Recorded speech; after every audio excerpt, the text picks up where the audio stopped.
Boa noite a todas as pessoas, boa noite a todos, todas e todes.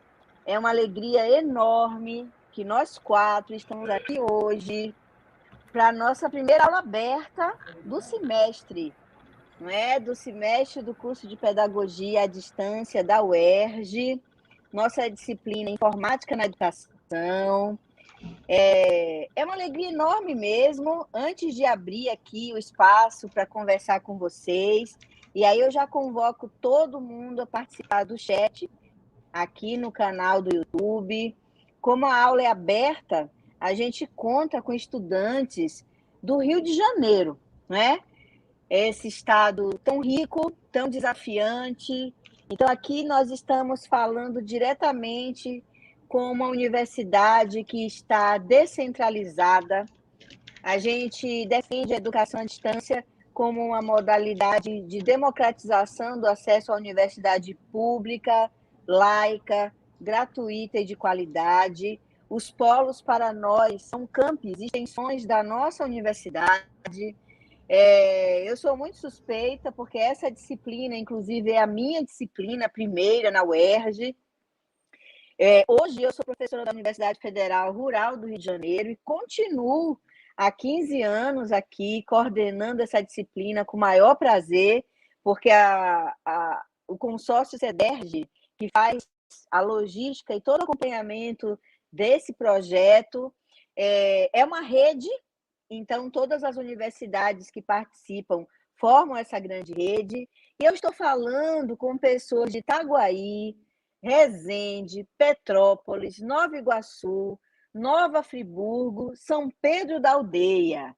Esses polos todos têm o privilégio, não é, de estudar cotidianamente, tendo a mediação luxuosa da professora Sara Wagner York.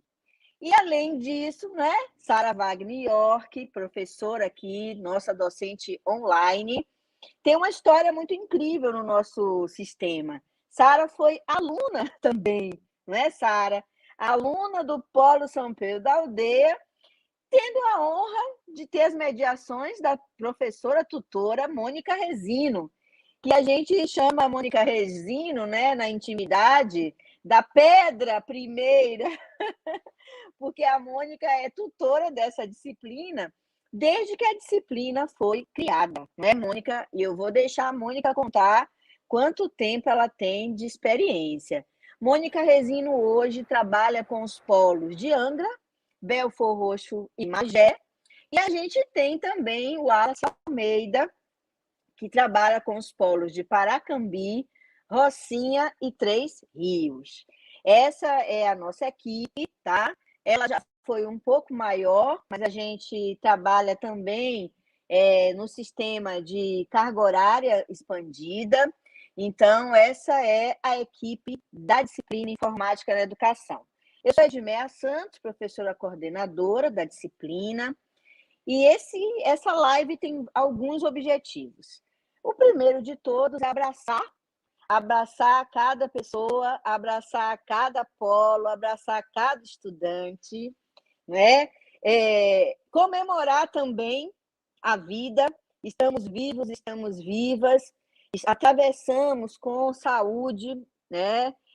Com dores, mas também com muitas conquistas, um dos momentos mais difíceis de nossas vidas. A gente vive uma crise sanitária como nunca antes vivemos, num contexto de uma tragédia política abissal. Mas é a educação, é todo o trabalho que a universidade pública, laica, gratuita e de qualidade vem fazendo, que faz com que a gente se anime cada vez mais, que a gente se orgulhe dos nossos alunos.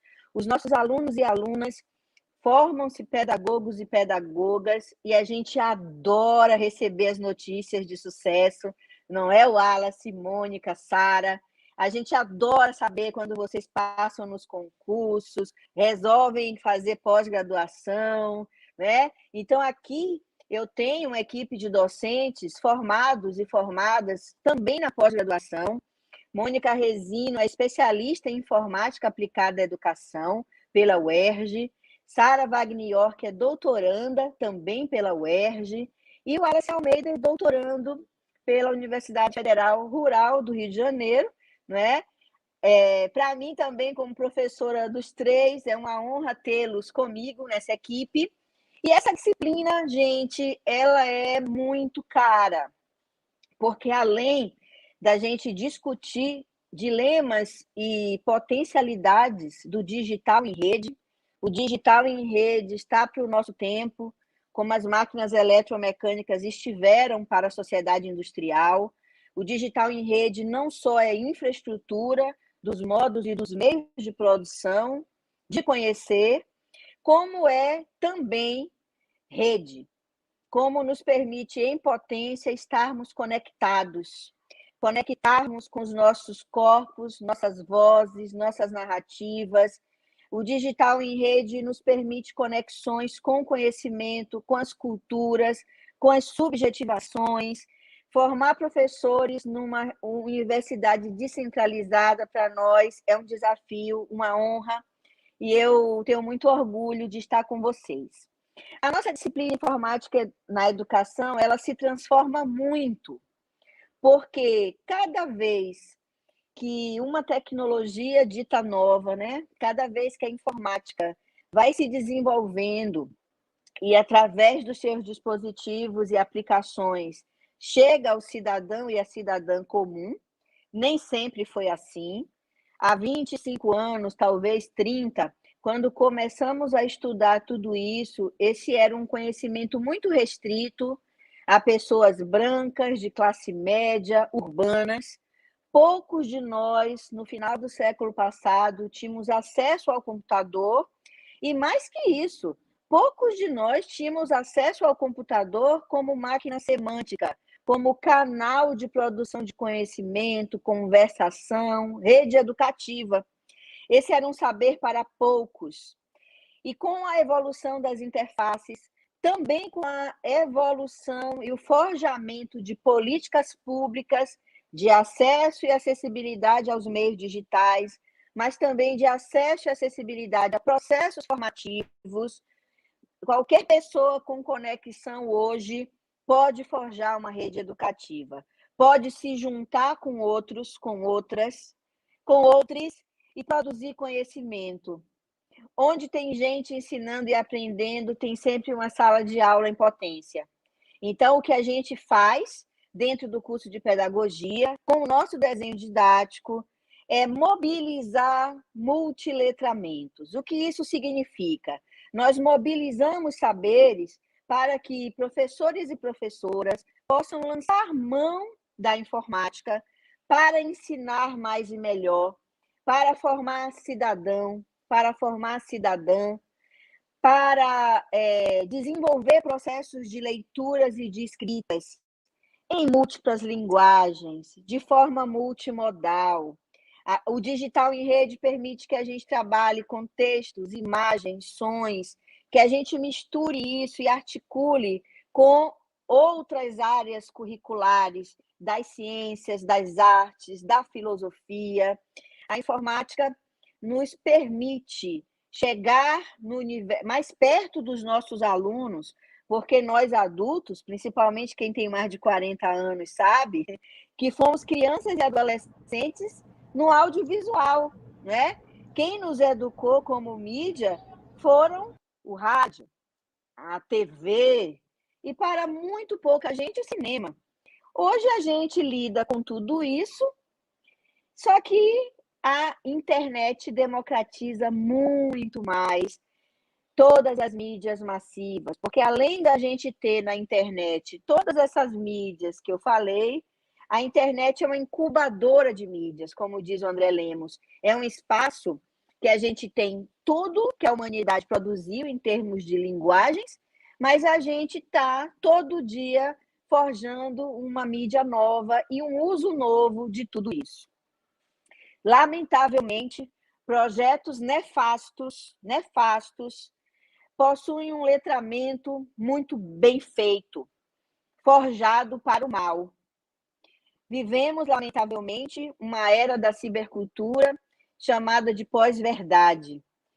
Pós-verdade, em poucas palavras, é quando a gente conta uma mentira tantas vezes e forma pessoas para acreditarem na mentira.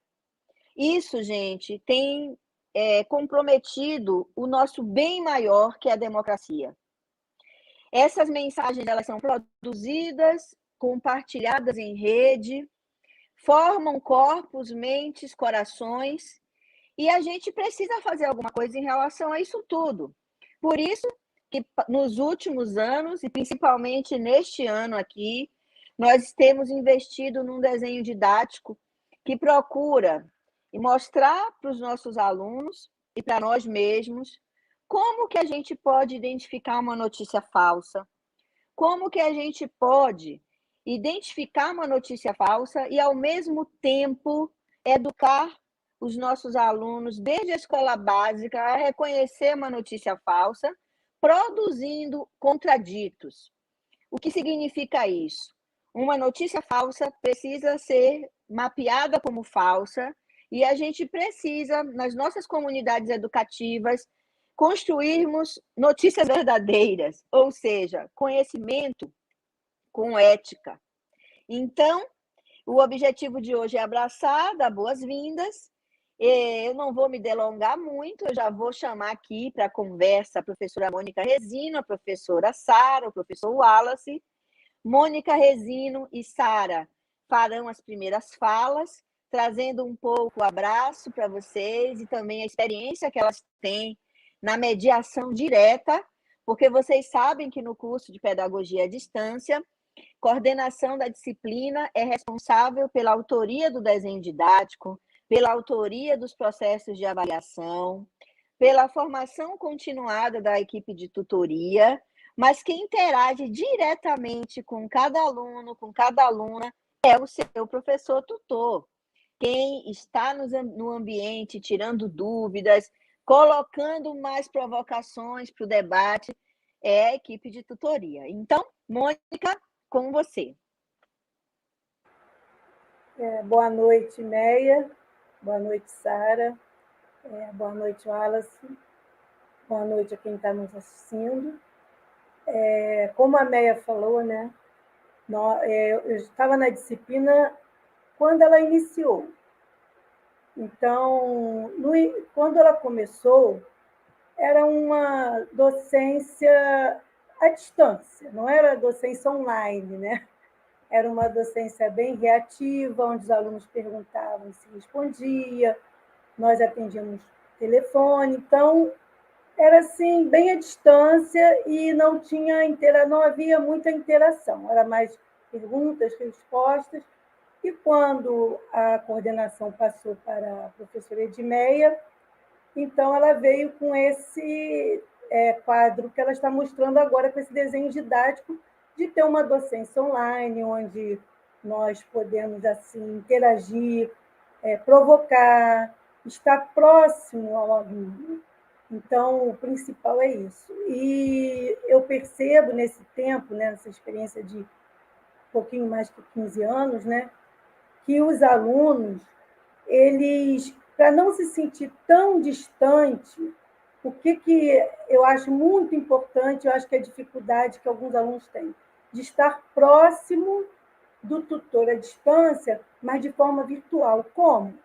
No falar com ele, no compreender.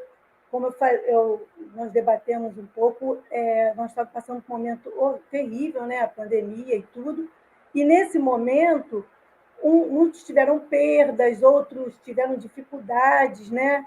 De acesso e tudo.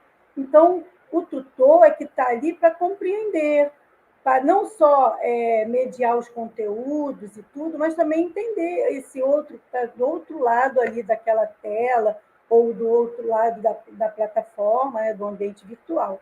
Então, eu procuro, durante todo esse tempo, me fazer o mais próximo desse aluno, o mais próximo para que eles não se sintam distantes, porque nós podemos estar geograficamente distante, mas estamos conectados em rede. Como a Edmeia falou, isso tem uma potencialidade muito grande, somente para uma formação de professor. E eles também sentem dificuldade porque na nossa disciplina, a gente também atua fora do ambiente da plataforma. A gente usa Facebook, né? Alguns tutores optam em usar o Zap, e também outras plataformas, fora da plataforma, outros ambientes, e eu percebo que eles ficam muito preocupados quando sai daquele ambiente, mas isso favorece o crescimento dele, favorece ele entender que a nossa rede social é isso, essa comunicação, essa interação, onde os parceiros se unem e conectam, e um opina, o outro debate, o outro reflete, faz uma reflexão. Então, isso é a docência online, é estar todos ali, virtualmente distantes, mas conectados e presentes um próximo ao outro. A Sara foi minha aluna um tempinho, né, Sara? E ela era uma pessoa muito meiga, muito, assim, que provocava muito, mas muito meiga.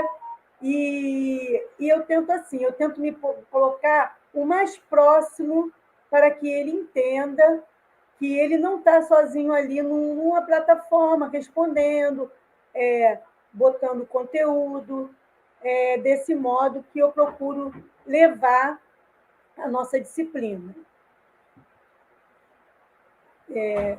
Através das redes sociais, através da nossa plataforma, e através de tudo Mônica, que a gente faz. você falou uma coisa maravilhosa, que é muito próprio da nossa disciplina. A gente tem como sala de aula a plataforma Moodle, que é a nossa sala de aula institucional, é de onde o nosso desenho didático nasce, só que a própria disciplina já nos convida a conhecer outras plataformas, outros softwares, aplicativos. Isso faz parte não só do conteúdo da disciplina, mas também dos saberes que a gente quer mobilizar com os professores, que é habitar todas essas plataformas para produzir o conhecimento em contextos educativos, né? A gente trabalha muito com a rede educativa, que é a escola básica. Nosso desenho didático é para a formação de professores da escola básica, só que a gente sabe que o pedagogo e a pedagoga podem atuar em outras redes, né? Como movimentos sociais, ONGs, empresas. Então, habitar, aprender a usar plataformas e dispositivos é um desafio e, ao mesmo tempo, uma necessidade. A gente viu quão difícil foi mobilizar saberes em contexto de pandemia Covid-19. Né? No popular, muita gente disse, eu tive que aprender a pilotar o trem em alta velocidade. E é isso mesmo. Mas quem já passou por aqui, né? Quem já pôde habitar ambientes virtuais, fazer webconferências, fazer atividades com aplicativos, percebeu que isso foi menos sofrível. E isso faz parte também do nosso conteúdo, né? É verdade, Meia. E também eu observo, quando os alunos iniciam na nossa disciplina, eles ficam muito angustiados, porque a primeira pergunta que muitos fazem é: onde está a D1? Aonde é que nós vamos fazer a prova?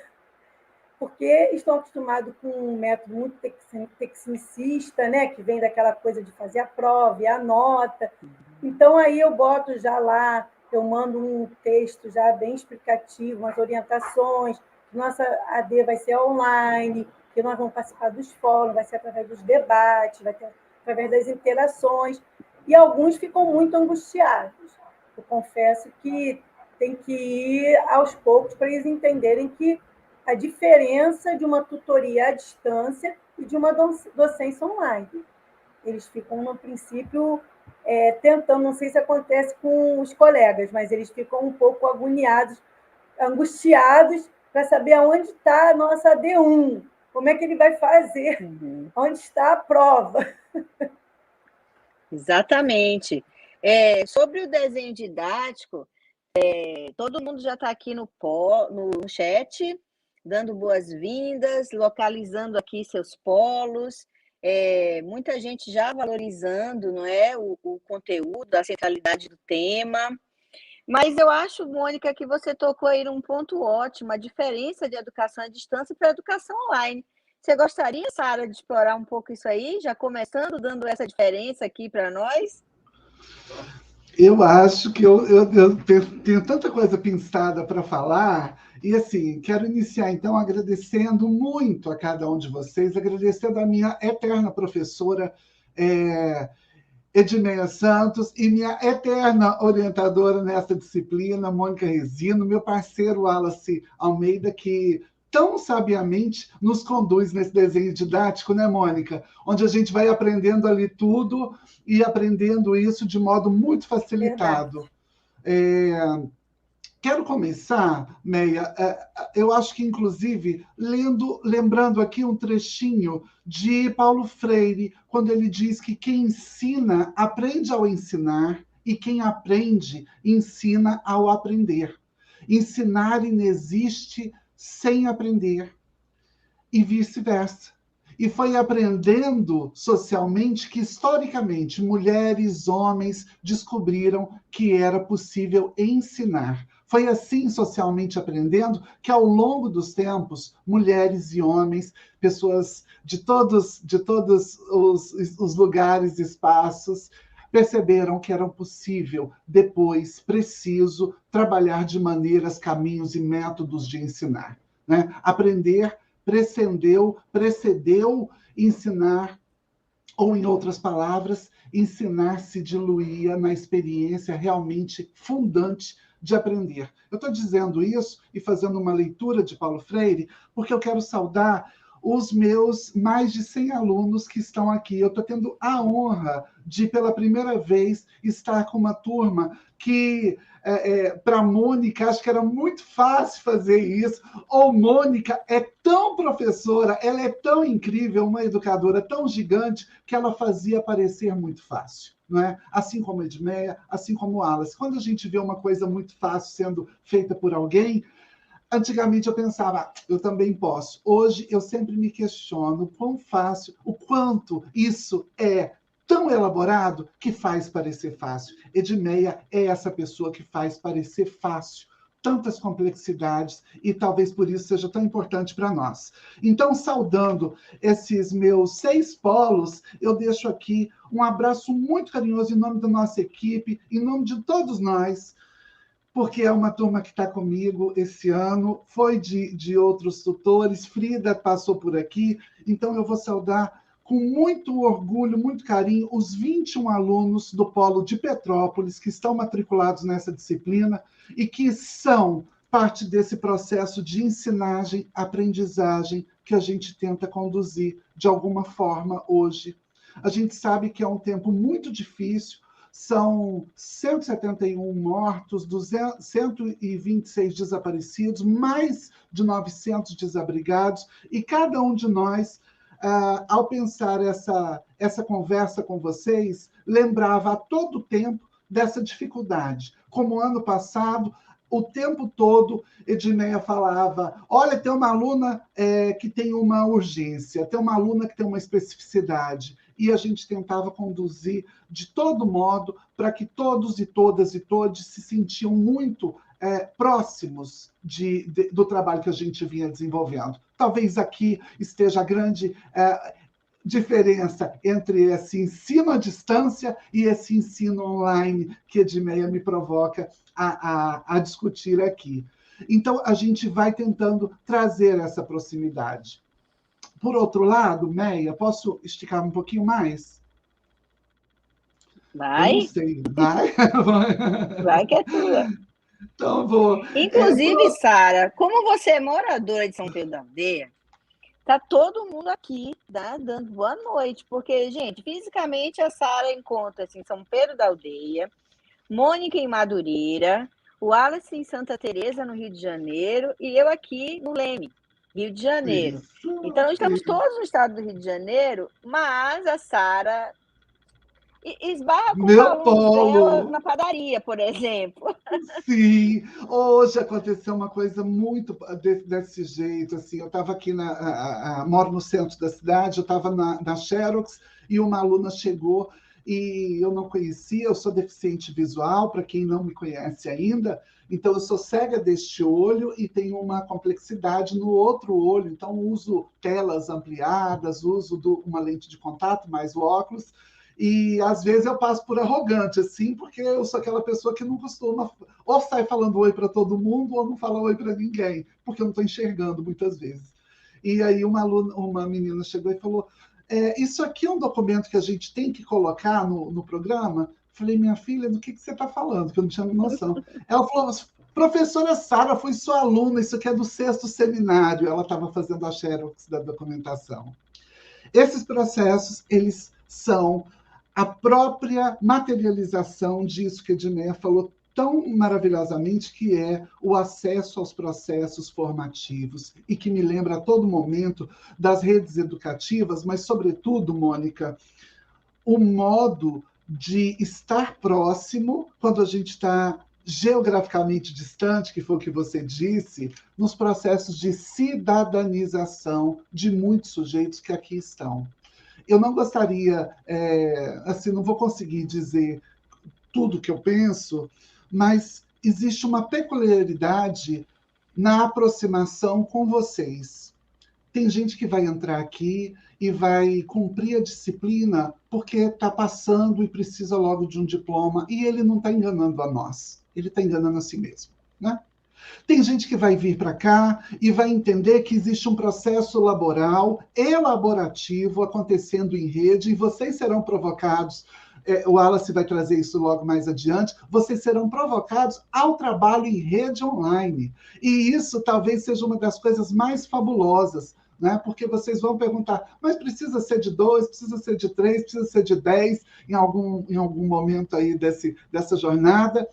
E eu digo, desde já, o nosso trabalho é fazer aquilo que seria possível presencialmente. Quando você fala para o seu aluno: vamos fazer um trabalho em grupo, você espera o quê? Que ele faça sozinho, né?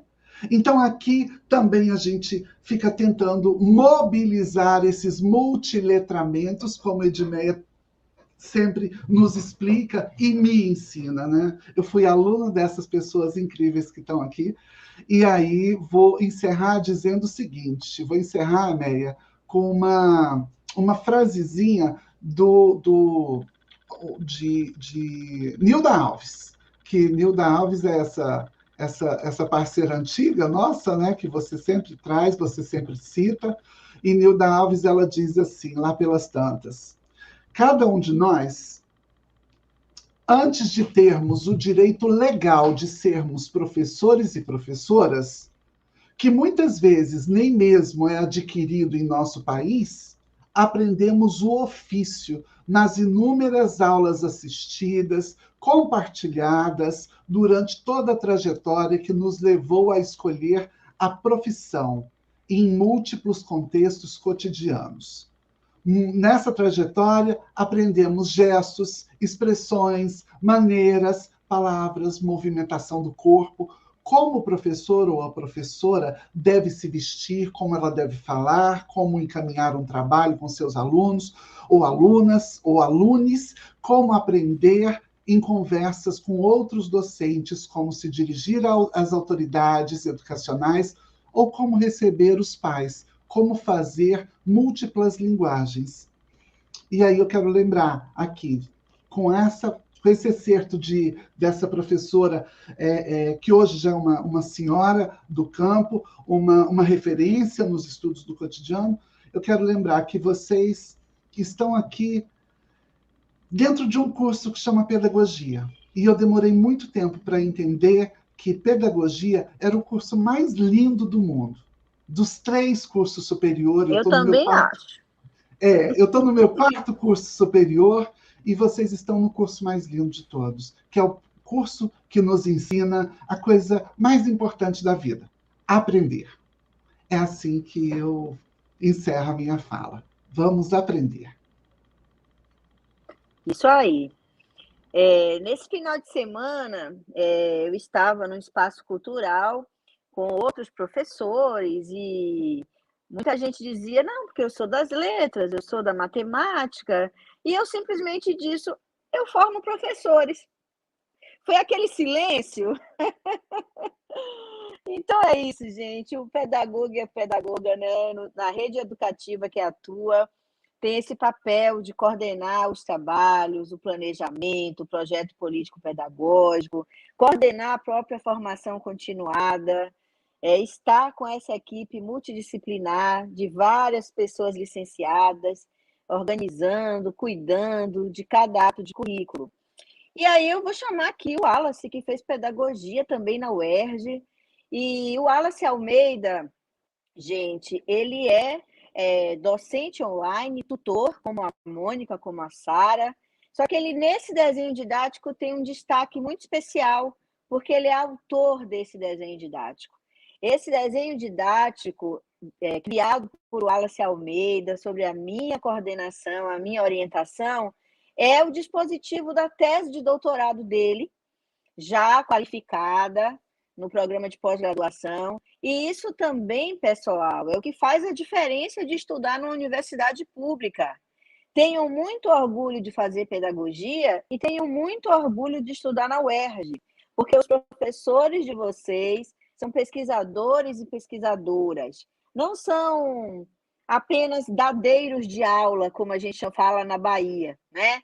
A gente não faz uma aula no automático. O nosso desenho não se repete mecanicamente. É sempre fruto de curiosidade, de pesquisa. E o Paulo Freire já nos ensinou que ensinar é ser epistemologicamente curioso, é ser epistemologicamente curiosa. De onde vem o conhecimento? Como cada povo aprende? Como é possível ensinar mais e melhor? Então, Wallace, é com um orgulho, uma honra enorme que eu passo a palavra para você.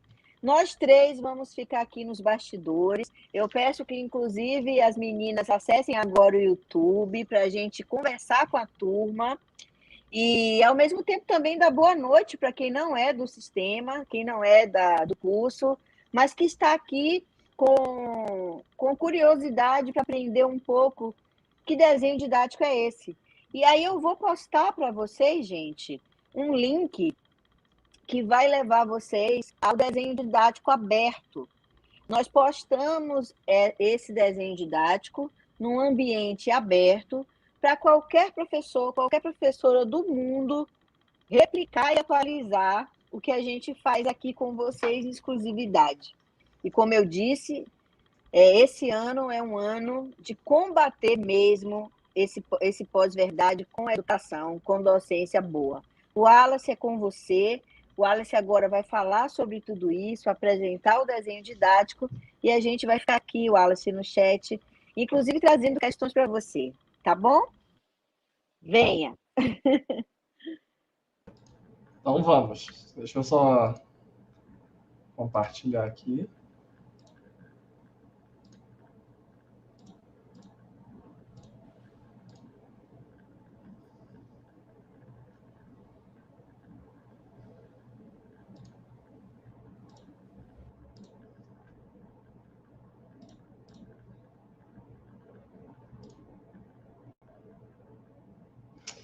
Então, boa noite, né? Agora foi a minha oportunidade de falar. Então, boa noite para todas, todos e todos.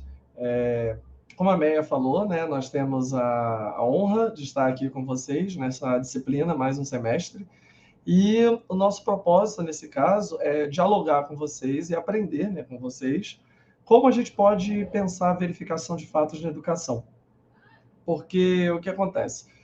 Assim como a Meia explicou, a gente está, nesse momento, fazendo a pesquisa, né, na tese de doutorado, e a nossa pesquisa trata dessa questão da pós-verdade, das fake news e de tudo isso que a gente tem observado na nossa sociedade.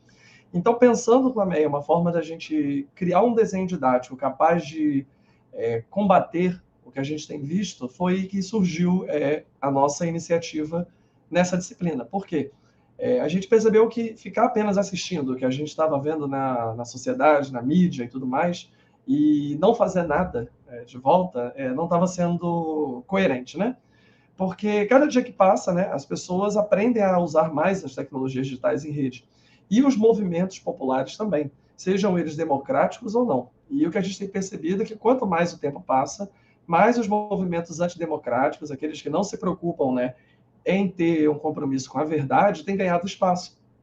Então, a gente pensou assim, por que os outros movimentos, né, os movimentos democráticos plurais de compartilhamento, eles não têm o mesmo espaço nas redes, né? Eles acabam ficando em segundo plano. Talvez seja pela falta de formação. Eu mesmo, por exemplo, precisei me formar e aprender como a gente poderia fazer alguma coisa para combater as fake news.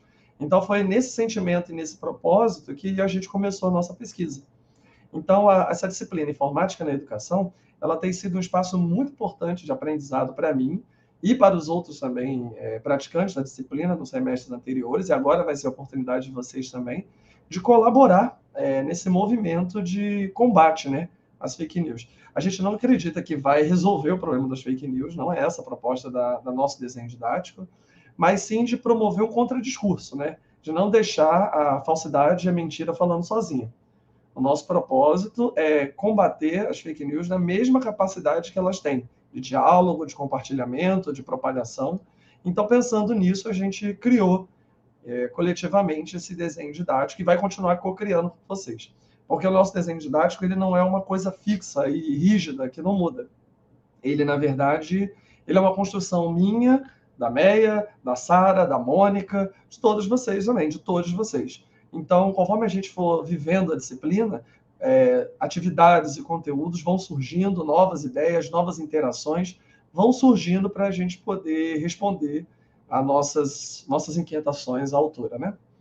Então, para começar, o objetivo que a gente tem nessa disciplina é o mesmo objetivo da pesquisa, né? Que é compreender o contexto da emergência das fake news e suas repercussões na sociedade, principalmente na questão da educação, para desenvolver metodologia de ensino e pesquisa que possam, para além de compreender esse fenômeno, desenvolver proposições para fins educativos. O que eu quero dizer com isso? O objetivo é que eu e você, que está assistindo, possa se formar para atuar no combate das notícias falsas, né? A gente propor novas ideias de formar e se formar na cibercultura em tempos de pós-verdade. Então, as perguntas que a gente tem, né, para iniciar é como os docentes em formação, no caso eu e vocês, percebemos esse fenômeno das fake news na nossa prática cotidiana e quais são as estratégias que a gente usa para resolver essa influência no nosso processo formativo. Então, por exemplo, como eu, Wallace, lido com as notícias falsas? A gente simplesmente vê uma notícia falsa e ignora? A gente tenta procurar uma informação verificada? Às vezes a gente está ali no grupo da família, no grupo da faculdade, no grupo do trabalho.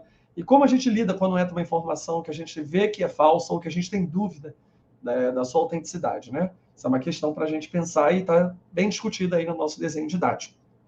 Outra questão importante é como desenvolver em nossa prática uma metodologia de fact-checking, a gente vai chegar nisso, que nos permita identificar, combater e propor esse discurso às fake news.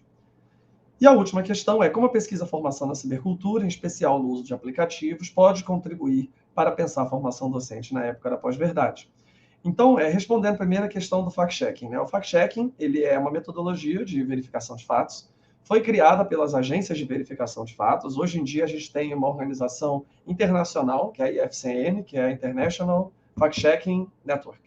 E essa rede internacional de checadores de fatos, eles buscam trabalhar métodos que possam ajudar checadores de fatos no mundo todo em maneiras mais simples e mais eficientes de combater a desinformação. Então, a gente aqui no Brasil, a gente tem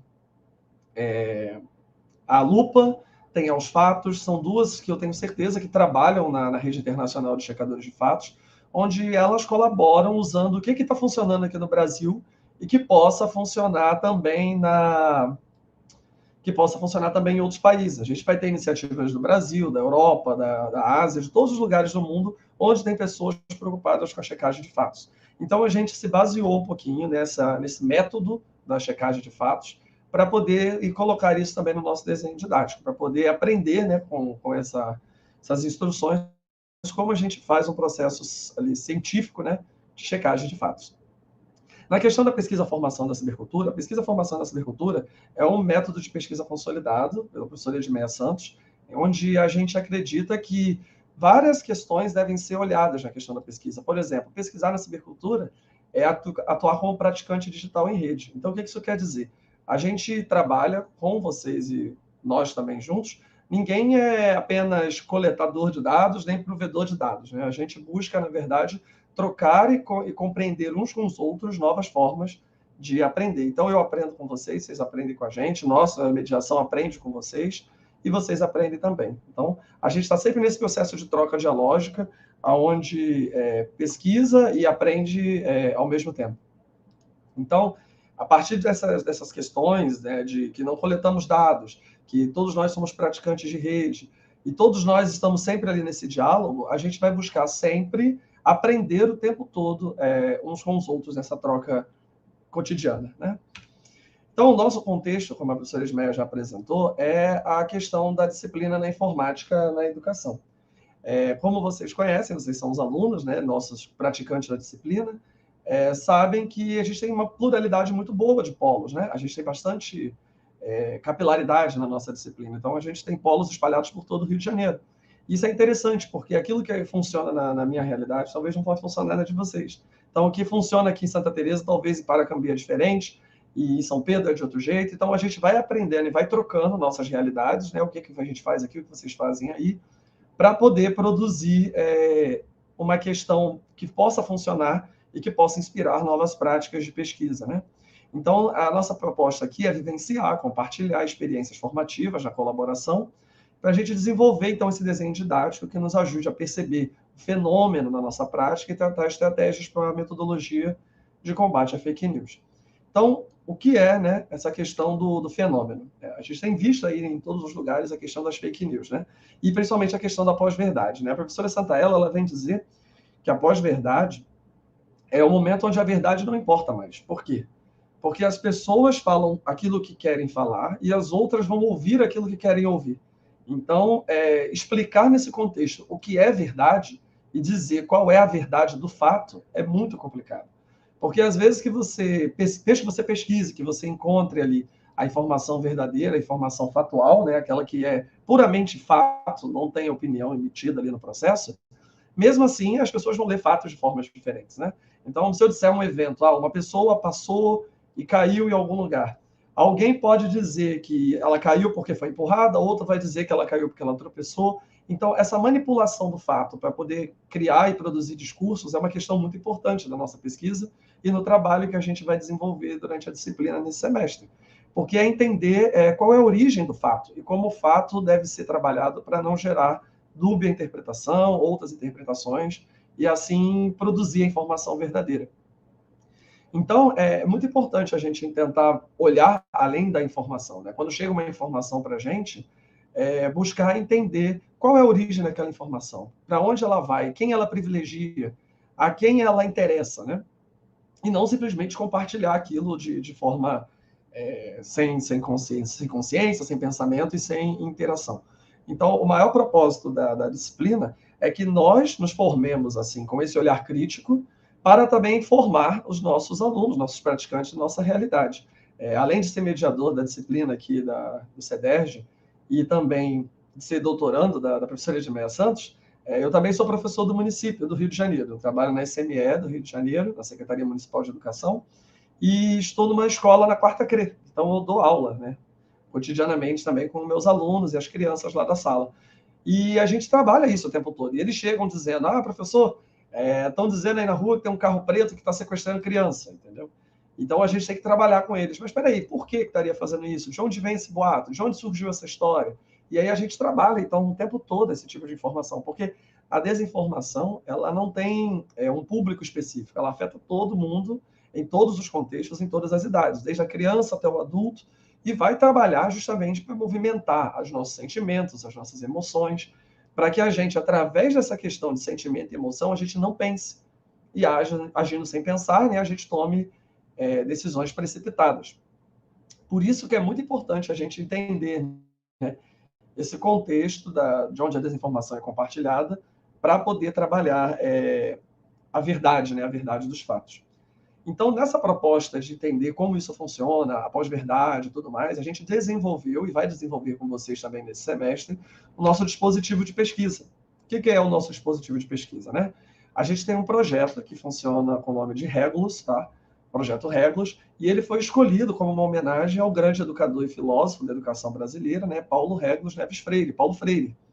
Onde a Sara até já falou aqui sobre ele, né? Já deu uma introdução lendo um texto de Paulo Freire. Então, a gente tem essa noção de que, assim como Paulo Freire é o patrono da educação, né, e também sofreu bastante ataque nesse período, a gente como pesquisador e pedagogo, né, todos nós aqui da pedagogia, a gente percebeu que dos últimos anos, a cada tempo que passa, né, cada ano que passa, Paulo Freire é mais e mais atacado. Então, a comunidade popular, as pessoas que não leem a obra de Paulo Freire, não conhecem a sua obra, o seu trabalho, criam desinformação, espalham desinformação, e aí as pessoas começam a perseguir ainda mais a figura de Paulo Freire. Então, pensando nessa questão de Paulo Freire como patrono da educação e também como alvo de tantas perseguições, pensamos que seria interessante, né, inspirar o nosso projeto numa defesa da educação inspirada pela prática de Paulo Freire, né? E pensando nisso, o Regulus nasceu, e é o que a gente aciona aqui na nossa disciplina. Eu vou explicar mais à frente para vocês como funciona, mas essa é uma introdução assim do que a gente pretende acionar com vocês, nossos colaboradores da disciplina, durante esse semestre, tá? Então, qual é a nossa proposta? A nossa proposta é uma bricolagem de uma diversidade de dispositivos. Quais são esses dispositivos? Então, a nossa disciplina vai funcionar somente no Moodle? Não, tá? É uma parte interessante a gente deixar bem clara desde o início. Algumas vezes as pessoas falam assim, mas eu achei que ia funcionar tudo no Moodle. Mas a gente não tem a proposta de ficar somente no Moodle, apesar do Moodle ser uma plataforma muito rica, né, de interação e de produção, mas o Moodle ele só conversa dentro do Moodle. E como a nossa proposta é abrir os nossos dispositivos, as nossas criações, as nossas invenções para a comunidade, a gente também vai atuar nos lugares onde as fake news estão crescendo, né? Então, a gente vai trabalhar com Facebook, a gente vai trabalhar com Twitter, a gente vai trabalhar com WhatsApp, tudo que a gente vê onde tem desinformação é espaço de atuação da nossa disciplina. Então, a primeira etapa ela vai acontecer nas aulas da disciplina Informática na Educação, na UERJ, né? Nosso ambiente online. Então, é lá que a gente vai ter as atividades de pesquisa, a gente vai ter o material didático, a gente vai ter o conteúdo que a gente vai ler, vai discutir, os fóruns de discussão online, tudo isso vai acontecer dentro do Moodle. Então, o que vai acontecer? A gente vai ter ali aula 1, aula 2, aula 3, aula 4, vou mostrar mais à frente para vocês. A cada 2 aulas, a gente vai ter a nossa AD, e o nosso propósito não é fazer prova, não é nada disso. A gente quer trocar e compartilhar experiências, porque é através dessa troca com a gente que a gente vai aprendendo. Então, através da troca, através do diálogo, que a gente vai criando e co-criando ali durante a disciplina para produzir novos conhecimentos e novas formas de resolver esse problema que vem afetando a educação. A segunda etapa é a criação e manutenção de um repositório online de notícias confiáveis. Então, quem aqui, por exemplo, já pesquisou uma notícia falsa para ver se ela é verdadeira ou falsa, já encontrou a página do Aos Fatos, já encontrou a Lua, já encontrou e-farsas, várias páginas assim onde tem informação verificada. Então, normalmente, por exemplo, quando a gente recebe alguma coisa no WhatsApp, uma informação falsa, alguma notícia falsa, eu tenho o hábito, né, de pesquisar no Google. É verdade que tal coisa aconteceu? E a gente sempre cai numa dessas plataformas de verificação de fatos. Então, a nossa proposta é fazer o seguinte, criar uma plataforma que já existe, vocês vão ver hoje, onde vocês, praticantes da disciplina, juntamente conosco, vão verificar notícias. Então, a gente vai criar uma plataforma, né, co-criar com a plataforma que já existe, e nessa plataforma vamos verificar notícias. Então, a gente aprende primeiro, né, na disciplina, como verificar notícias, como saber se uma notícia é verdadeira, se uma notícia é falsa, quais são os procedimentos necessários para que a gente possa ter noção do fato por trás do argumento, por trás do discurso. A partir do momento que a gente já está ali seguro, tranquilo, sobre essa metodologia de como trabalhar dessa forma, a gente vai avançar para a segunda etapa, que é a produção lá no nosso repositório online, né? Onde a gente vai produzir ali informação verificada. Então, vocês vão escolher notícias que vocês receberam e vão ali dizer, olha, essa notícia é verdadeira por causa disso, disso, disso, essa notícia é falsa por causa disso, disso, disso. Então, todo o método de verificação para colocar a notícia lá no Regulus vai ser feito por vocês. Então, esse processo vai produzir na gente também o letramento necessário, o letramento midiático, o letramento informático, para que a gente entenda, né, infomediático também, da gente entender como perceber se uma notícia é verdadeira ou falsa. Às vezes a gente olha uma notícia e não sabe dizer, e a gente fica na dúvida. Então, para não depender apenas das plataformas de checagem de fatos, e a gente também conseguir checar também os fatos, quando compartilharem, a gente tem essa proposta de manter esse repositório online. E a última etapa, ela é feita a partir das produções de vocês. Porque com a produção no repositório online, ele vai alimentar um chatbot com inteligência artificial. E o que ele vai fazer? Ele vai produzir ali as verificações e mostrar para as pessoas interessadas se a informação é verdadeira ou falsa. Eu também vou mostrar para vocês mais à frente. Mas aqui a gente tem um panorama geral de quais são os momentos, né, da nossa disciplina. O primeiro momento, então, as aulas da disciplina. O segundo momento, o repositório. O terceiro momento, os aplicativos. Tá bom? Então, agora eu vou avançar para a gente dar uma olhadinha. Assim como a professora Edmeia falou, durante a pandemia, as pessoas tiveram que aprender a trocar, né, o pneu com o carro em movimento, né? Por quê? Com a questão da educação online e tudo mais, as pessoas que não acreditavam no remoto, né, no ensino remoto, no ensino híbrido, qualquer coisa assim, né, estava apenas ali no presencial físico, elas tiveram que se adaptar, porque a pandemia ela tornou o cenário da presencialidade física no local impossível. Então, com essa questão do online e de tudo isso surgindo, cada vez mais a educação online vai ganhar espaço nesse processo formativo. Por quê? Principalmente com a pandemia da Covid-19, a gente tem o problema da infodemia. O que é isso? As informações que a gente via antes sendo divulgadas e compartilhadas apenas para contextos locais e contextos políticos, né, como a gente via antes, elas passaram a ter um problema ainda maior. Por quê? Porque antes eu poderia dizer assim, candidato tal fez tal coisa no bairro. E aí você vai pesquisar e o candidato não fez. Ele tomou uma obra de outra pessoa para poder se eleger. Então, aquilo ali foi uma informação que causou ali, uma informação que pôde manipular o voto de alguém e tudo mais. Você pode ter uma outra questão. Foi feito e tal coisa por tal lugar, e você chega lá, não foi feito. Então, esse tipo de informação que rodava antes da infodemia, ela trabalhava em contextos localizados, onde poderia ter um maior ou menor prejuízo naquele contexto social, daquela população. Mas com a infodemia, ele começou a atacar a nossa vida. Por quê? A partir do momento que informação não verificada começou a falar e espalhar nas redes sociais que, por exemplo, não deveríamos nos vacinar, que o vírus da Covid-19 não era uma coisa tão perigosa, que a pandemia não era nada, ia passar rápido. Todas essas narrativas que foram surgindo nas redes e crescendo em volume, em movimento, elas atentaram contra a vida dos seres humanos, porque a partir do momento que eu não me vacino, que eu não uso máscara, que eu digo, não, isso aí não é nada demais, eu estou correndo risco de morte, né? A partir daquele momento, eu posso morrer, porque se eu não tomo vacina, eu vou pegar o vírus, eu vou ficar contaminado, vou contaminar mais pessoas. Então, é mais importante ainda a gente interferir nessa questão da disciplina, porque se a gente não formar pessoas para entender a importância de impedir a desinformação, não vai sobrar ninguém para poder lutar por isso no futuro, porque nós vamos morrer. Então, a pandemia sendo tratada da forma como foi tratada, a gente perdeu mais de 700 mil pessoas. Só no Brasil. Só no Brasil. Então, é importante entender que fake news não é só aquela piadinha, aquela coisa que joga no zap, aquela coisinha besta. Não, ela atenta contra a nossa vida, ela atenta contra a nossa existência. Ela cria e elege e tira governos e poderes e tudo isso, tudo é afetado. A nossa política, a nossa democracia, a nossa liberdade é afetada pelo compartilhamento de desinformação. Porque a partir do momento que você tem uma informação errada e você toma uma decisão a partir dessa informação errada e manipulada, você não tem mais a liberdade de tomar uma decisão, porque você foi manipulado para tomar aquela decisão. Então, é muito importante a gente aprender a não ser manipulado por essas informações e ensinar também os nossos da sala de aula, da nossa escola, do nosso contexto de trabalho, a também não ser manipulado pela desinformação. Por isso que é muito importante a gente entender, porque a infodemia, o compartilhamento de viral de informações falsas, é tão ou mais perigoso do que o vírus. Porque assim como a Covid mata, a infodemia também mata. E ela vai matar ainda mais pela ignorância, pelo compartilhamento falso e pelo despreparo das pessoas em perceber aquela informação. Então, pessoas interessadas em matar pessoas, em compartilhar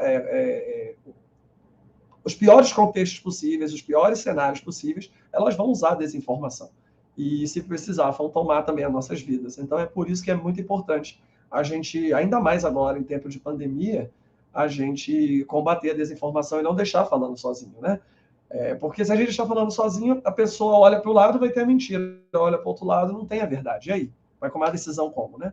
Por isso que a gente tem a proposta aqui, tão somente, além de trabalhar a disciplina e estudar esses contextos, também de abrir nosso desenho didático. Porque o que a gente está fazendo aqui no CEDERJ é interessante e tem funcionado nessa proposta. Então, qualquer professor, qualquer pessoa que quiser usar o nosso desenho didático, pode usar, pode adaptar, recombinar, reconfigurar, bricolar, e também trazer de volta para a gente, que também a gente aprende e também pode mudar também o nosso desenho didático, né? Essa é a proposta da nossa pesquisa e também de todos os nós somos membros do GPDoc, né? Que é o Grupo de Pesquisa Docente e Cibercultura. Porque a nossa proposta é pesquisar esses movimentos da cibercultura, esses fenômenos que aparecem, para produzir até pedagogia e formas de formar e se formar a partir desses fenômenos. Então, as fake news, elas são péssimas, elas são ruins, elas agenciam as informações a partir dos dispositivos, a partir das realidades e manipulam as pessoas. Só que a gente também pode aprender com essa metodologia das fake news de como combater a desinformação no mesmo campo de batalha. Então, se as fake news usam aplicativos, usam redes sociais e usam bots, nós também podemos usar redes sociais, também podemos usar e usar essas ferramentas para viralizar a verdade. Então, as tecnologias, elas não são boas nem são más. Então, não é porque as pessoas estão compartilhando fake news no WhatsApp que o WhatsApp vira ruim. Não, o WhatsApp é uma ferramenta importantíssima. Um dispositivo, que se for bem aplicado, ele se torna um dispositivo de pesquisa, de formação, de aprendizagem, de conhecimento incrível. Mas ele precisa ter um projeto pedagógico por trás, um projeto democrático, um projeto que seja aberto, um projeto que seja plural, que busque ser ali um centro de aprendizagem, de ensino-aprendizagem, de aprendizagem-ensino e de compartilhamento de informação. Então, em vez de demonizar, né, as interfaces, os dispositivos, a gente busca subverter esses usos, os usos que estão sendo feitos para fazer usos bons, positivos, democráticos e plurais. Tá? Essa é a proposta da nossa disciplina. Então, assim como eu falei com vocês, né, didático, repositório, aplicativos e disponibilidade. Então, vou mostrar para vocês aqui a primeira etapa, que é a didática. Afinal, né, a gente colocou lá no nosso card, né, que a proposta da disciplina e da aula de hoje era ser uma aula inaugural, apresentar nossa proposta para vocês um pouco do nosso desenho didático. Tá? Eu vou usar o mesmo link que está sendo compartilhado aí no chat do YouTube, porque eu quero mostrar para vocês como a gente trabalha a disciplina, tá? Aqui vocês vão ver, tá? Como funciona. Vocês podem reparar aqui, ó, que a primeira aula, uma educação para checagem de fatos, ela tem um layout parecido com o do Facebook. A aula 1, que vocês também já estão fazendo no momento, já está aberta lá no nosso CEDERJ, é a Educando em Nosso Tempo, e ela tem o layout já do WhatsApp. Então, a gente busca, usando essa identidade visual do Facebook, do WhatsApp, do YouTube e também do Twitter, né, e do Instagram, fazer um novo olhar, trazer um novo olhar acerca dessas plataformas, acerca desses dispositivos, né? Da gente entender que dá para educar, sim, no Facebook, dá para formar, sim, no WhatsApp, no Instagram. Inclusive, vocês vão perceber isso a partir do momento que acessarem os espaços da nossa disciplina. Vocês vão ver as produções antigas, porque a gente não apaga, a gente mantém um histórico. Então, vocês já vão poder acessar e consultar e perceber como as outras turmas, né, que também participaram dessa pesquisa, trabalharam essa questão, e como aprender, e como desenvolver, e as invenções metodológicas. Porque esse é o mais interessante. No final da disciplina, todas e todos serão convidados a criar também o seu próprio dispositivo para combater as fake news. Então, assim como o Regulus e esse desenho didático é a proposta da nossa disciplina para resolver o problema, nós estamos curiosos e ansiosos para conhecer as invenções de vocês. E, a partir das invenções de vocês, dialogar e construir e combater um pouco mais essa questão da desinformação generalizada. Então, assim como vocês já viram lá, né, na disciplina, a gente sempre começa com material de estudo, então vocês vão ter bastante vídeo, bastante texto, mas a gente vai investir bastante no recurso multimídia justamente para trabalhar a questão das mídias plurais e diversas, até porque a gente acredita que todos nós temos diversos estilos de aprendizagem, então pessoas vão aprender mais com vídeo, outros vão aprender mais com áudio, ainda temos que investir em podcasts, seria interessante também colocar. Então, todo tipo de produção que possa criar aprendizagem, que possa ter um vínculo com a forma como vocês e eu também aprendem, né, vai ser colocado e vai ser disponibilizado, né? E a partir desse momento que a gente interage com o material de estudo, a gente também já tem aqui liberado o fórum para poder participar. E assim como a gente já está participando, né, eu vou abrir aqui para dar uma olhadinha, a gente tem o Fórum das Dúvidas, o Fórum de Educação na Cibercultura Educando em Nosso Tempo. Eu também coloquei já teve uma modificação já desse desenho didático, que eu vou atualizar, que é a minha experiência na cibercultura, né? E eu estou adorando ler lá as narrativas de vocês. O pessoal está colocando, minha primeira experiência na cibercultura foi com o meu videogame, meu primeiro videogame. Minha primeira experiência foi quando eu ganhei meu primeiro computador, foi quando eu comecei a trabalhar, foi quando... E achei muito interessante que muitas e muitos de vocês colocaram lá que a primeira experiência foi o CEDERJ. E eu acho muito corajoso até de vocês de ter começado já a primeira experiência na educação online, né? Isso é muito interessante, porque muita gente tem medo, muita gente tem receio. Eu vou fazer educação à distância, vou fazer educação online. Como funciona isso? E muita gente aqui corajosa já começou, não, eu vou ter meu primeiro contato na cibercultura na disciplina online. Eu achei isso incrível e dou parabéns para vocês e vamos aprendendo juntos. Isso é muito, muito interessante. Como a gente aprende, né, a disciplina e, ao mesmo tempo, também os dispositivos e as funções. Na próxima aula, que a gente vai ter em sequência, a gente vai ver de onde vêm as informações, a gente vai ter já mais coisas falando sobre isso. Vamos aprender as práticas de fact-checking lá na aula 3, tá? Até aqui na época a gente estava com uma notícia que estava bombando, que era uma morte de um borracheiro, estava dizendo que foi por causa da letalidade do coronavírus. Então, a gente vai usar esses exemplos. Muitas das notícias que vocês vão olhar lá no Regulus depois, tem como a temática a pandemia, porque não foi sem motivo, né? A gente viveu a pandemia, esse desenho didático está em trabalho, em construção, desde 2020, a gente vem trabalhando com ele. Então, assim que a gente inaugurou o desenho didático, a gente inaugurou a pandemia, né? Entramos todos e todos na pandemia. Então, nesse momento, as produções que começaram a surgir, as notícias que foram surgindo, tratavam muito da questão da pandemia, né? Então, a gente estava aprendendo juntos ali naquele momento como colocar essa informação verificada na mão das pessoas, como verificar notícias e preservar nossas vidas, porque isso era imprescindível no momento, né?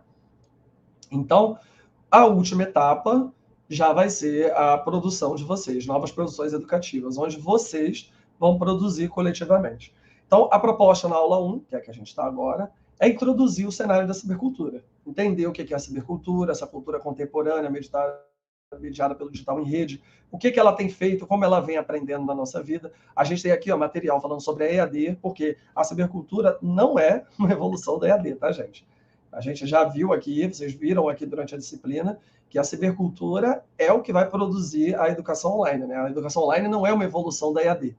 Então, a gente vai vendo tudo isso, vai aprendendo um pouco sobre o que é essa idade mídia, como a gente vê a mídia no tempo de hoje na cibercultura e como ela vai reagir na questão da verdade e tudo mais.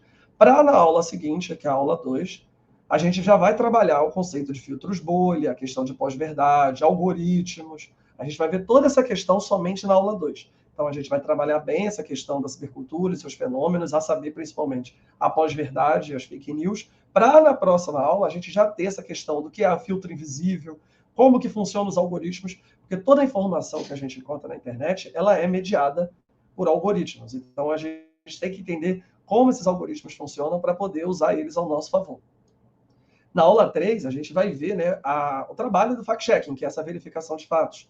Então, a gente vai aprender como funciona o fact-checking, o trabalho dessas agências, e vai aprender também como é o método, né, que a gente vai usar na disciplina para poder fazer isso. Para, finalmente, na aula 4, a gente criar, cada um, o nosso próprio projeto. E é nessa última fase que vocês vão formar grupos. Por quê? Vocês vão formar grupos, podem formar grupos com participantes do mesmo polo, de polos diferentes, tá? Contanto que tenham contato, que tenham uma boa interação, para criar ali dispositivos de pesquisa de como vocês podem fazer essa verdade viralizar. Então, isso é muito importante. E a gente conta com a colaboração de vocês para poder desenvolver o contexto da nossa disciplina, tá? Então, seguindo aqui na nossa construção, vou voltar aqui para a apresentação, tá?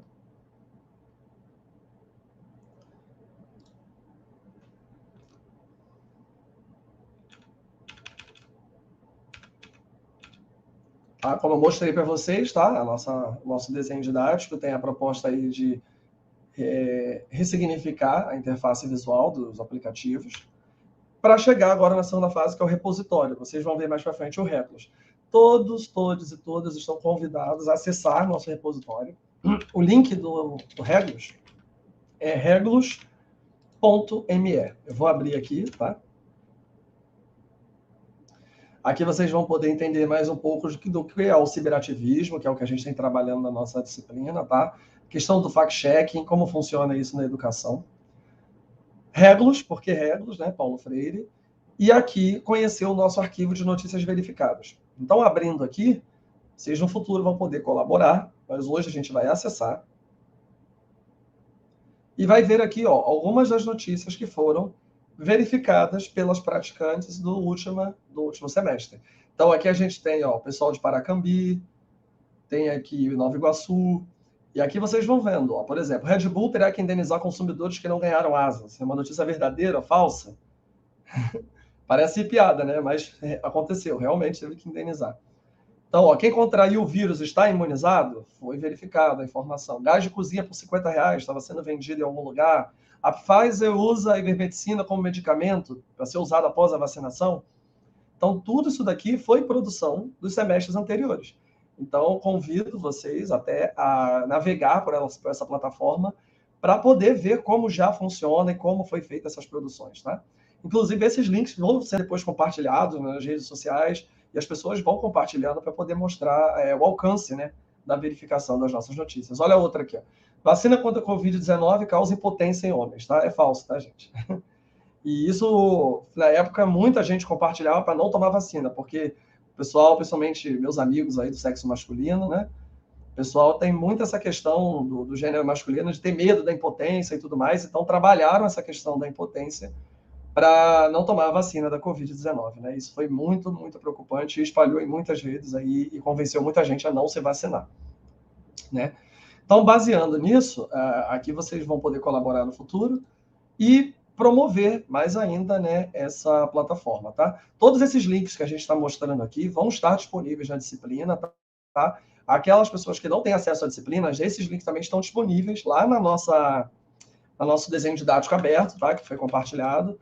Qualquer dúvida, vocês podem entrar em contato e a gente vai trocando e vai compartilhando, tá bom? Para não me alongar muito ainda nessa questão, eu vou avançar para a última fase, que são os aplicativos, tá? E aqui a nossa proposta nos aplicativos,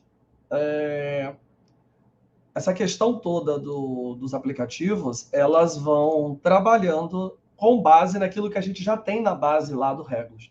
Aí você fala assim, mas por que a gente está botando notícia lá no Regulus? O pessoal hoje em dia não acessa site. É verdade.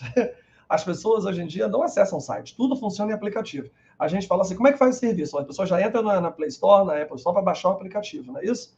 Então, a mesma coisa funciona também com a nossa disciplina. Então, o Messenger e o WhatsApp, eles vão funcionando também da mesma forma. Por quê?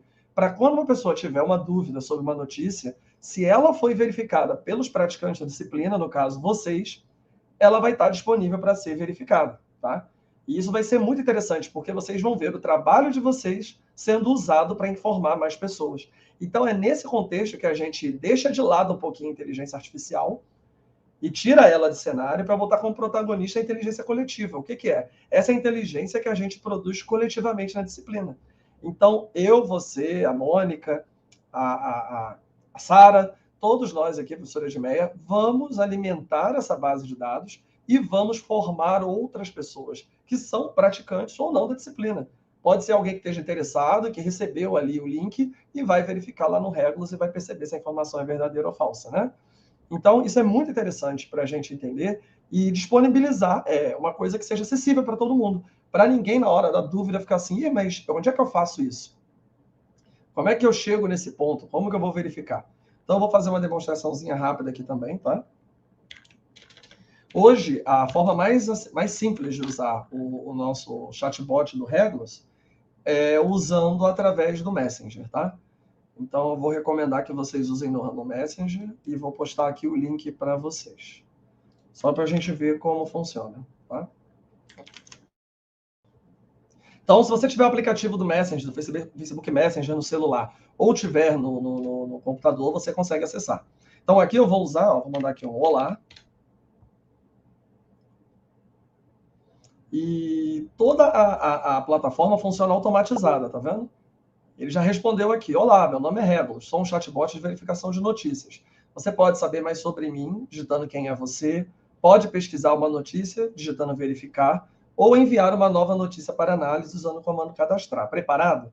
Então, todos esses botões aqui, quem é você, verificar e cadastrar, funciona a partir daquilo que a gente fez lá no Regulus. Funciona tudo a partir de lá. Então, por exemplo, eu vou fazer um teste de cadastrar. Cadastrar. Ok? Vamos supor que eu recebi uma notícia falsa no WhatsApp e eu quero enviar essa notícia para ser verificada, né? Como eu faço isso? Eu vou abrir ali o Messenger, vou procurar o Regulus e lá eu vou mandar cadastrar. Ele vai dizer, digite uma frase-chave que sintetiza a notícia, ou seja, não pode usar maiúscula, somente minúscula e não pode ser acentuado. Então, vou colocar aqui uma notícia, por exemplo, vacina falsificada. Vamos supor que surgiu essa notícia. Ok? Esse era o assunto. Então, qual o título completo da notícia? Vamos botar assim, postos, vamos supor que a gente encontrou essa notícia.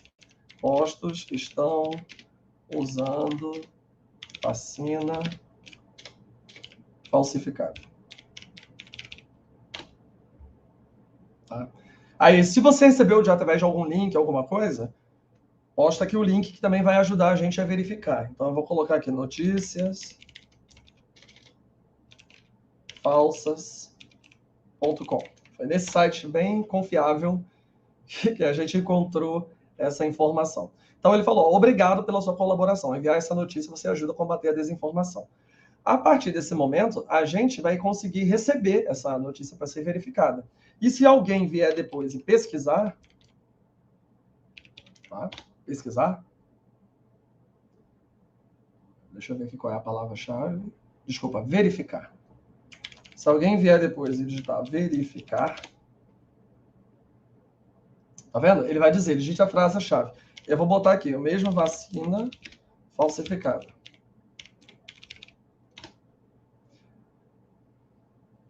Olha o que ele já aparece aqui, ó. Aqui estão os resultados da sua busca para a frase vacina falsificada. O título da notícia é postos estão usando vacinas falsificadas. Essa notícia não foi verificada ainda, ou seja, ela ainda vai estar lá disponível para a gente verificar lá na disciplina.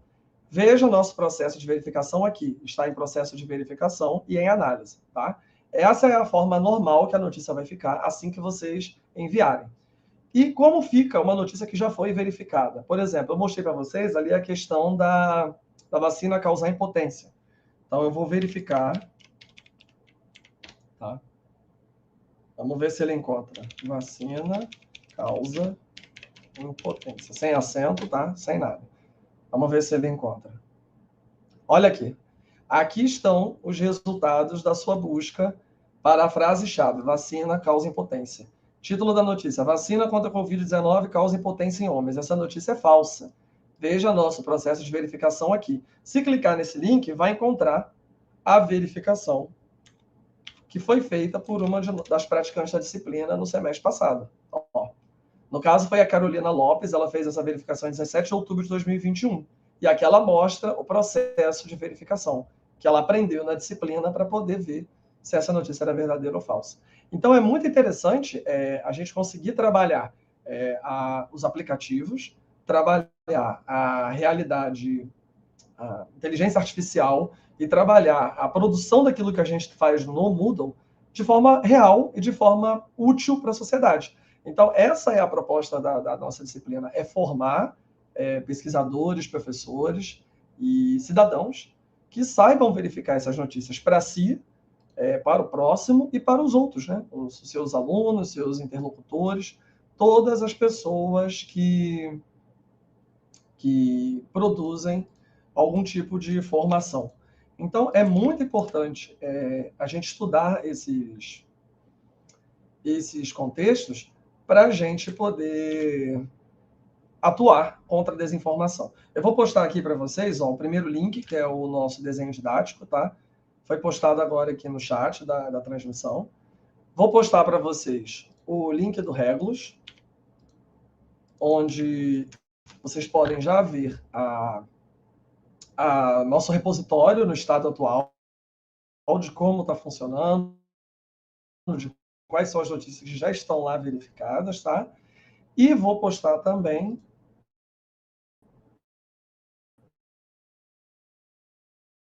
o link do... Lembrando algumas coisas, e se acontecer, peço que vocês também comuniquem para a gente lá na plataforma, e a gente vai criando e consertando e produzindo junto com vocês também, tá? Então, eu acredito que... Deixa eu voltar aqui para o nosso slide. A gente, nesse momento, já tenha conseguido tocar nos pontos principais da nossa disciplina. Deixa eu só avançar aqui para os últimos slides, porque eu quero ouvir de vocês o que vocês acharam, a questão das perguntas, dúvidas que vocês tiverem, tá? Como eu falei, a nossa plataforma funciona hoje principalmente no Facebook, tá?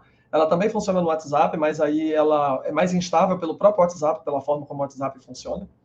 Então, o Facebook é a forma mais tranquila de acessar. Aqui tem o QR Code, mas eu postei o link também. E com isso, né, a gente chega na conclusão da nossa apresentação aqui, porque a gente move essa pesquisa, a gente atua nessa disciplina, né, buscando empreender uma nova forma de descobrir como identificar, combater fake news, e principalmente, né, a partir dessa forma, né, transformar a nossa prática para surgir novas noções, principalmente para contribuir novas maneiras de pensar a formação docente na era da pós-verdade. Então, assim como eu e vocês, todos nós precisamos nos formar para viver nesse novo contexto da pós-verdade. E, nesse caso, a ajuda de vocês, as criações de vocês são imprescindíveis. Então, agradeço quem está aqui assistindo, agradeço todos que estão na disciplina, porque é somente juntos, juntas e juntos que a gente vai chegar lá e botar o nosso pezinho, a nossa bandeirinha lá contra as fake news. Tá? Vou trazer aqui o pessoal de volta. Viva! Bonita apresentação, bonita. E a gente pensando aqui, né, Meia? Eu estava ali babando. Pois é.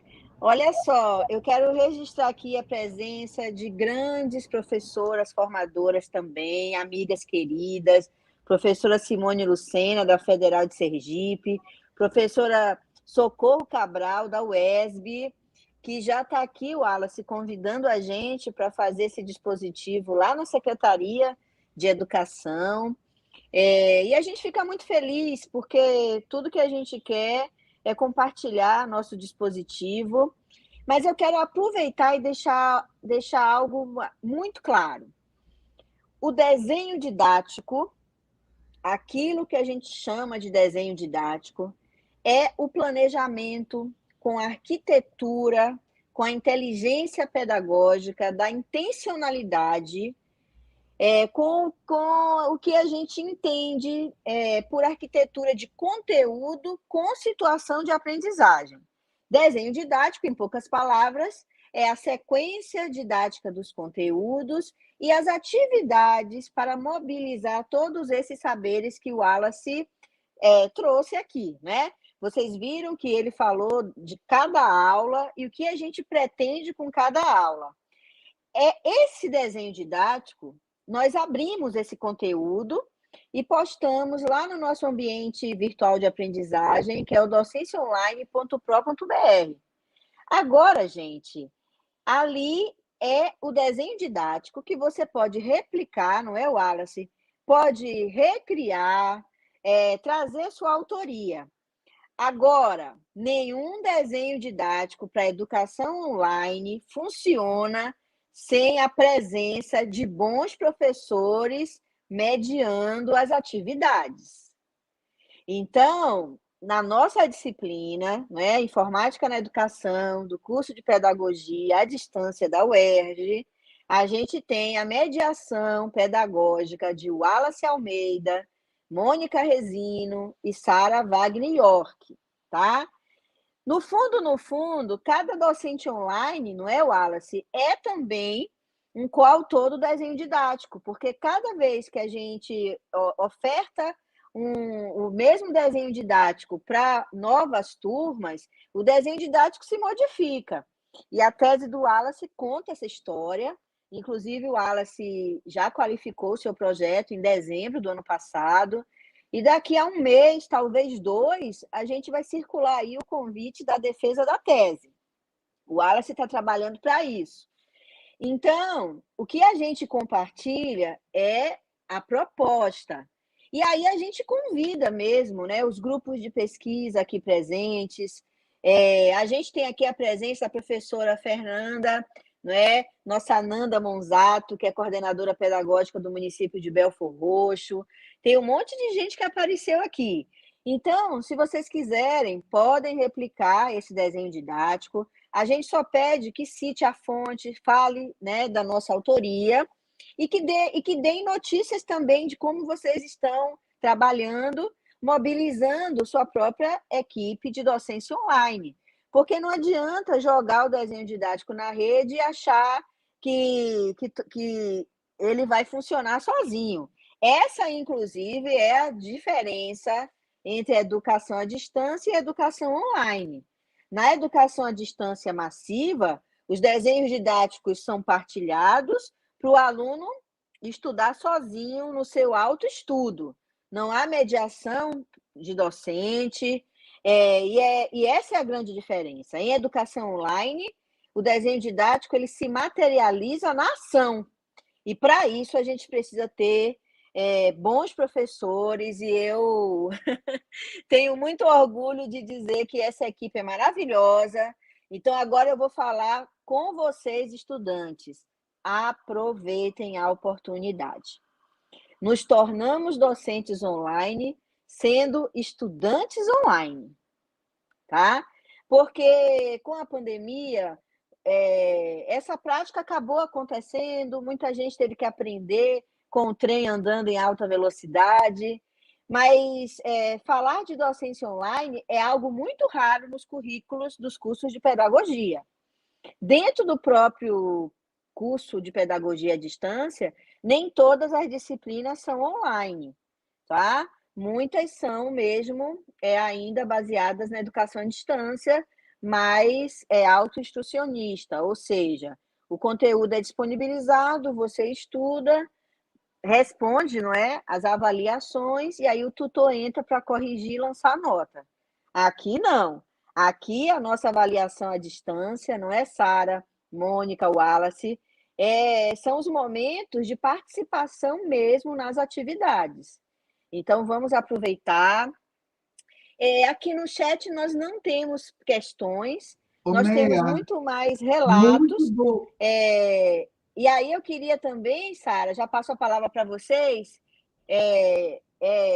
apareceu aqui, o Wallace, muitos relatos. O Sidney, por exemplo, relatou que no ensino médio dele, ele aprendeu com uma professora chamada Sandra. Significa que somos muitos, Sidney, não estamos sozinhos. Nós estamos aqui no curso de Pedagogia à Distância e lá na Escola Básica do Ensino Médio tem uma professora Sandra. E tem muitos outros professores, porque quando a gente conversa, cada vez que a gente conversa e fala sobre esse desenho didático, a gente reconhece mais parceiros. Então, eu passo agora a palavra para vocês e já vou me despedindo, dizendo boa noite, obrigada, estamos juntos e vamos que vamos. Eu vou fazer minhas considerações, então, já finais, mas é isso? Então, isso, a não ser que a gente dê mais um tempo, caso apareçam questões, porque... Ô, Meia, eu vou te fazer aqui uma pergunta, porque eu sou além de ser pedagoga, eu sou de letras. E aí eu dei uma resposta para Carla, que veio tá bem. uma coisinha, e aí eu quero que você diga se eu fui no caminho certo ou não, porque esse que é o grande, talvez o grande lance aqui da nossa conversa, é que a gente está aprendendo todo mundo junto, o tempo todo, de alguma forma. Tem coisas que o Wallace falou, que eu ouço ele falando desde o início, e que eu só fui entender melhor agora que ele repetiu. Então, a gente está nesse movimento de aprender sempre. Falei certo? Expliquei certo, Meia? É isso mesmo? Como você é professora de inglês, Sara, isso é suspeito, tá? Porque como professora de inglês, você vai falar cyber.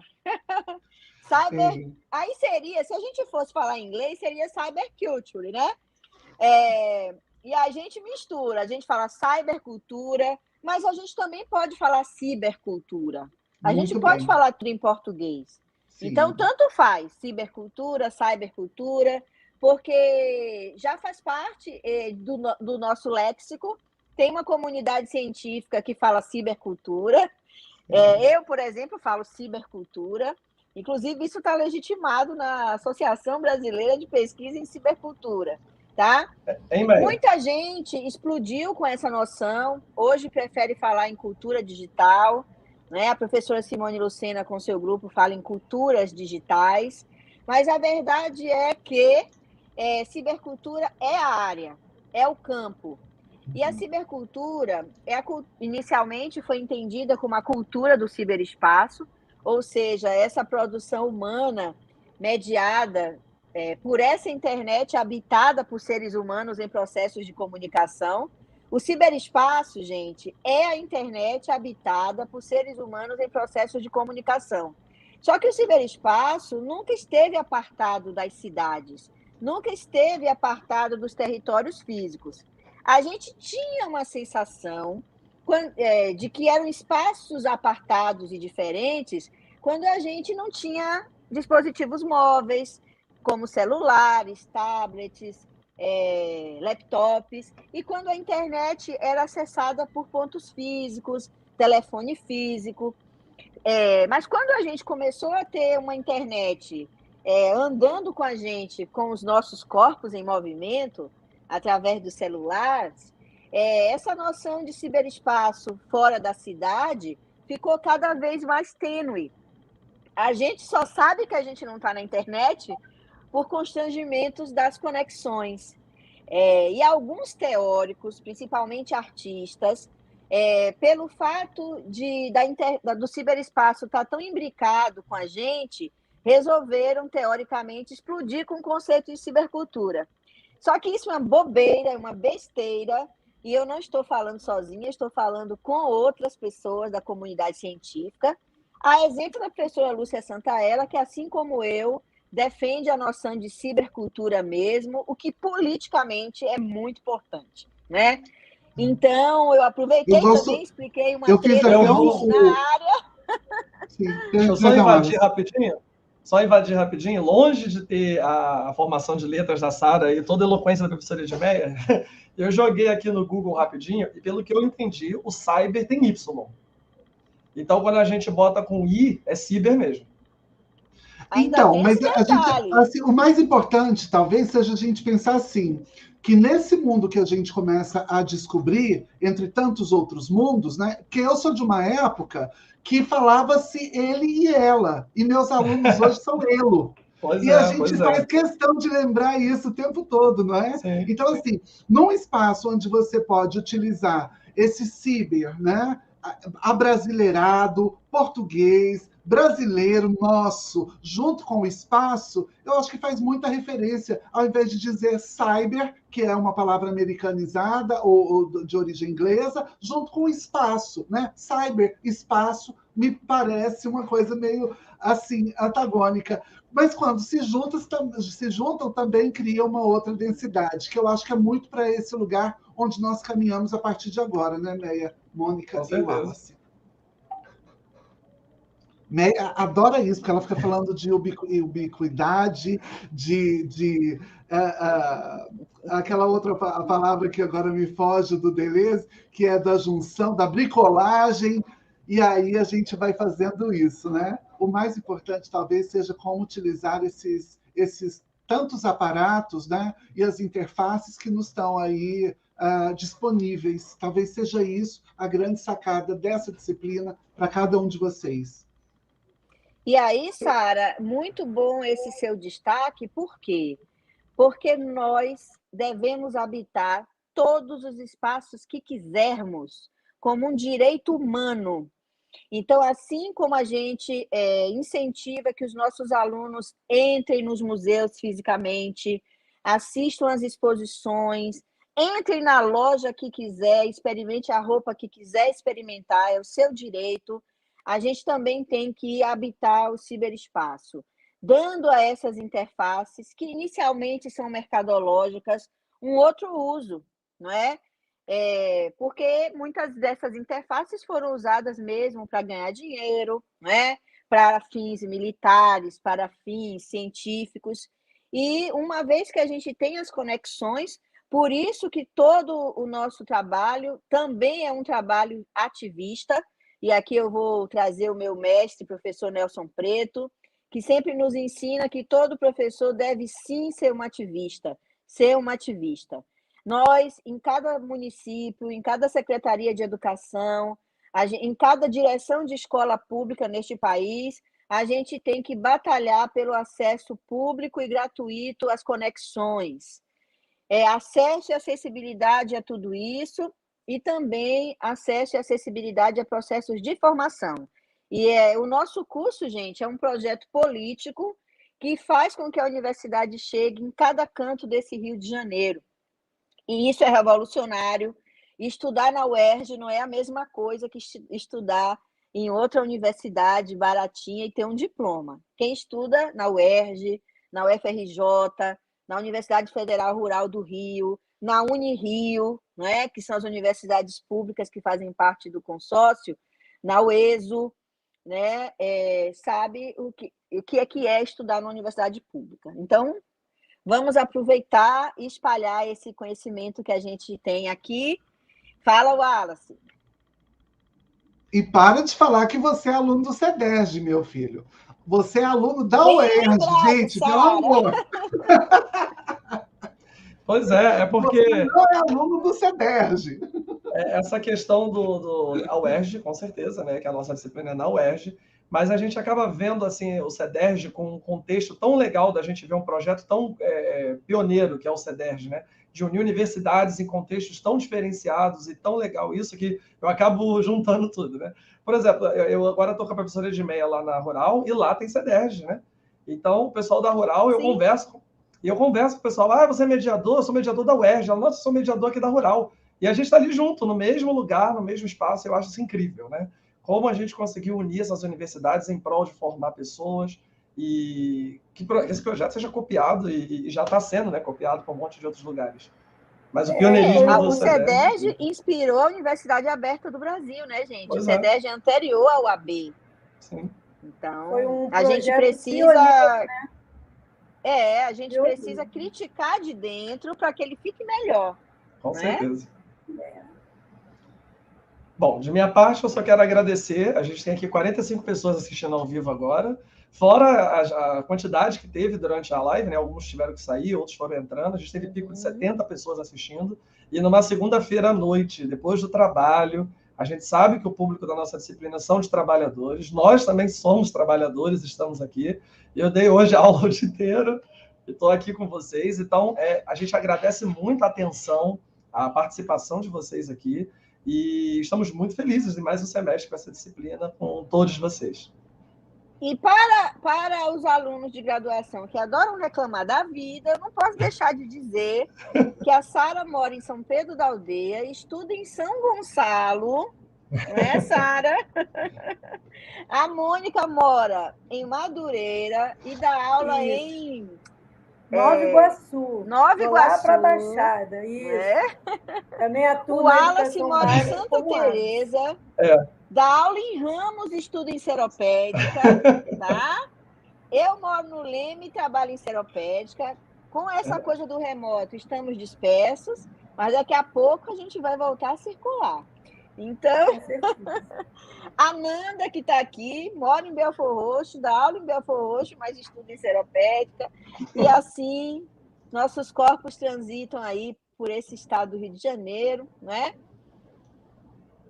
Eu acho que... Vamos embora? Vamos embora. Vamos embora. Pedir para todo mundo que está aqui para acompanhar a gente lá nas redes sociais. Edmeia traz sempre coisa muito interessante. As redes dela são essa rede de militância. Acompanha Vou colocar o link aqui. Eu. E dizer mais uma vez da gratidão. Assim, esse curso de pedagogia da UERJ, ele é um curso que faz muito sentido para mim, para o meu grupo. Eu me coloco como uma travesti na educação e da educação. E vocês vão ter 2 mulheres trans em 2 momentos dessa formação.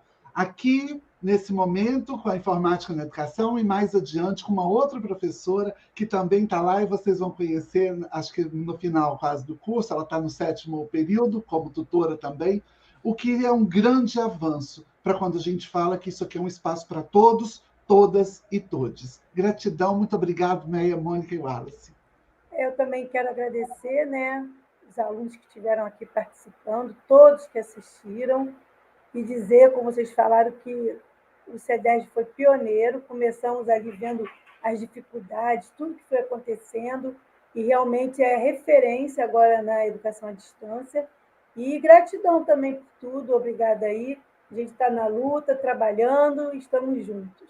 Podem contar com a gente. Postei Maravilha, aqui, eu tô aqui recebendo solicitações de amizade no Facebook. Lamentavelmente, eu não tenho mais espaço para aceitar gente nova. Aí a gente, de vez em quando, vai aceitando um ou outro, porque de vez em quando o Facebook deixa, mas podem acompanhar.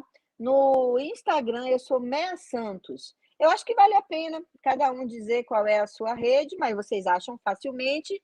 E a Sara tem toda a razão. A gente está sempre divulgando em nossas redes pessoais muita coisa. Sara, inclusive, é a primeira mulher trans âncora de um programa de TV. Super recomendo que vocês assistam a Sara às sextas-feiras, no programa Sextando com a Sara, no canal 247. Mônica Rezinho também está nas redes. O Wallace, inclusive, se vocês acessarem o Instagram dele, vocês vão aprender muito sobre jogos eletrônicos. O tempo todo ele está aí compartilhando dispositivos, dicas e tudo mais. Então, é uma rede aqui de pessoas plurais e os saberes aqui também plurais andando com a gente.